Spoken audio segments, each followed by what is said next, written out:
So today, guys, I'm going to end up painting my hubcaps. As you can see, this is all faded. They were a lot more bubbly and scratched. I ended up sanding them down pretty good. So I'm going to give them a quick little spray job. So first, before you ever start painting, is prep work. You want to have a lot of prep into your paint. Your paint job is only going to come out about as good as your prep work. So what you want to do is you want to sand out all of it. I sand it down with 100 grit all the way up to 180 grit. This is because I'm going to be using primer, so it's going to be, very, smooth and come out clearly. I also taped off the emblems. As you can see, I really wanted to keep the Ford look to match my truck. So, trying to keep that as best as I can. Also, when you're painting and it's windy and you have very nice vehicles like a brand new Nissan and a GMC, you want to park away from everything. So I'm out here kind of in this little pond area, nobody around, no dogs to walk through it, anything, so it's gonna be clean.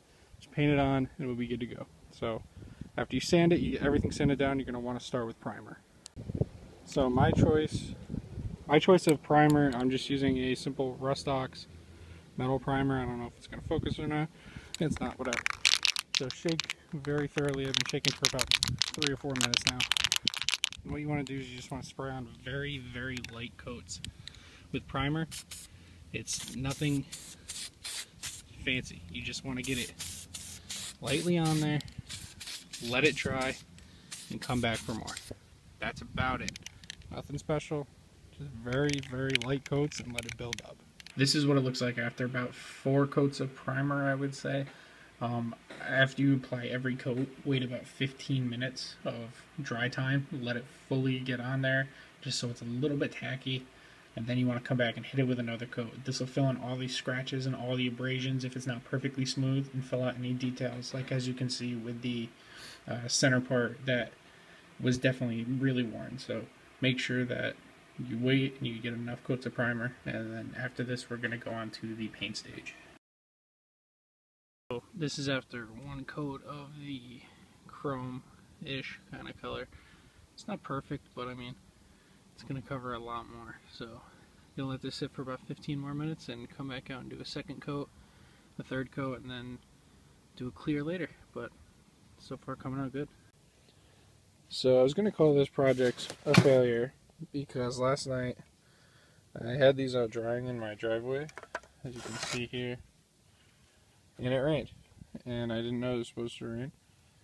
So I was going to call this a failure and scrap it all and try again another time, but I think what we're going to do is I'm just going to try and paint over this and see if I can get to work. So let's go to work since I have to work today, and we're going to try that. So this is the final product.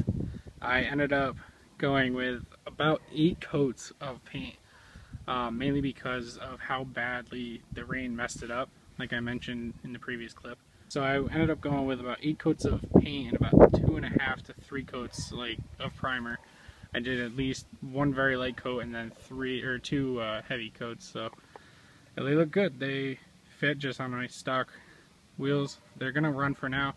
As you could saw, in this early part here, is all faded and gross and disgusting. So it looks better than it did by a lot.